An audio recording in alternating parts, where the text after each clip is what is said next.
Hello friends, today we are discussing about what is agonist, antagonist, inverse agonist, partial agonist and what is ligand and differences between each other with examples.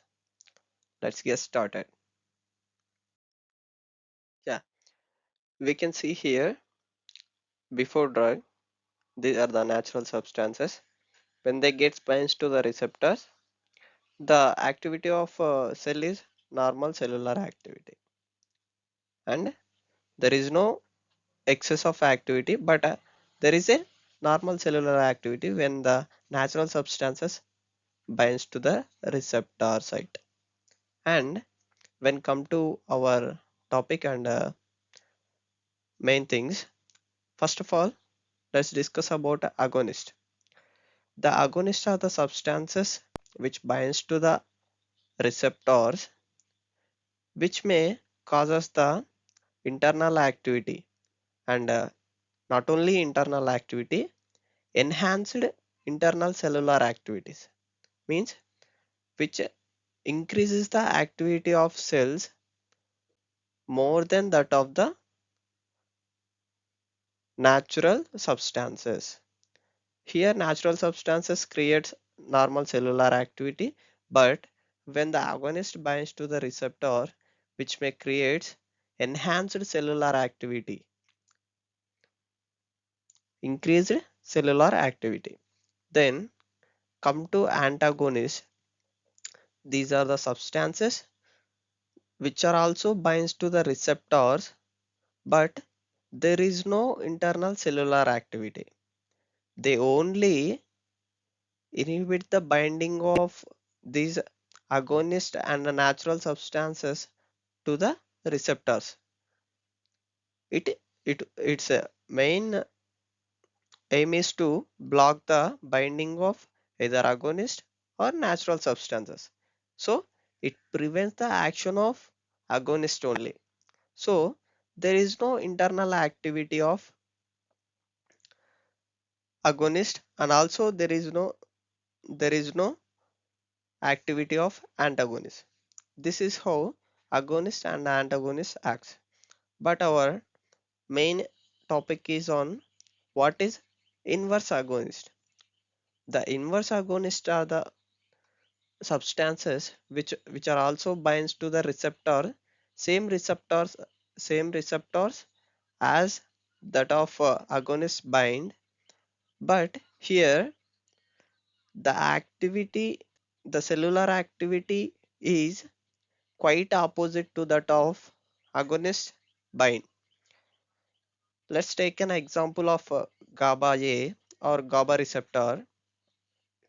When GABA agonist, for example, GABA agonist, let's take diazepam. When diaz, see here, this is let's take this agonist as a diazepam, and this is a GABA receptor. When diazepam binds to this GABA receptors, which shows the actions of GABA and which shows the relaxant activity of cell. But let's take an example of inverse agonist of GABA, which is quite opposite actions of diazepam. For example, bicoquilin or picrotoxin. These are the agents which also binds to the GABA receptor, but when these picrotoxin binds to the GABA receptor, the activity of cell is quite opposite. Means it shows the convulsion activity, agitation, and also angiogenic effects. Means these are the quite opposite things that of diazepam. Actually, these inverse agonists of like these picrotoxins are used when there is a high dose of overdoses of diazepams occur. These are used. This is how inverse agonists are acts. And next one is partial agonist.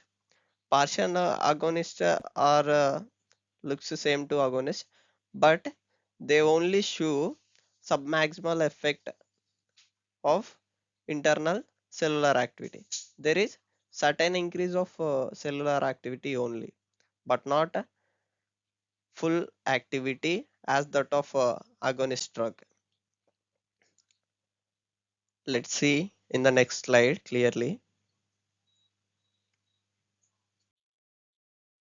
Yeah, we can see here this is the full agonist, means agonist.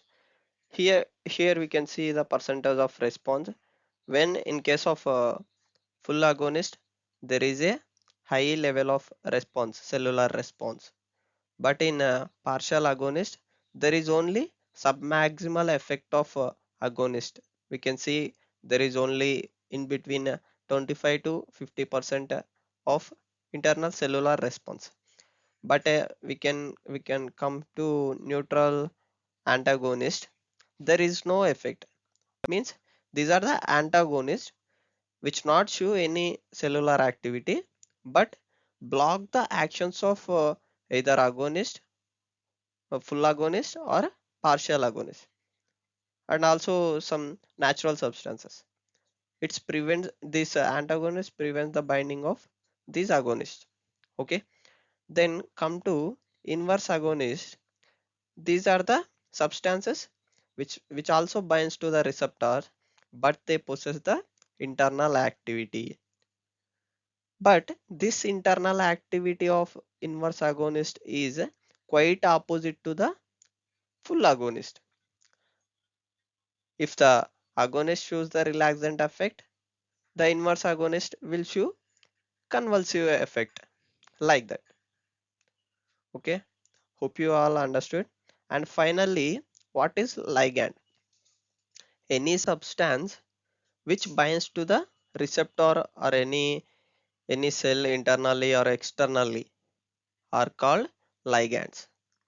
It would be maybe inverse agonist, neutral antagonist, or agonist. All these substances are called agonist. Sorry, ligands. Any substance which have a affinity to bind receptor internally or externally to the cell is called ligand. Hope you all understood. Thank you. And in the next slide, I am presenting you the matter of all these things. You can check there and it will be useful for you all.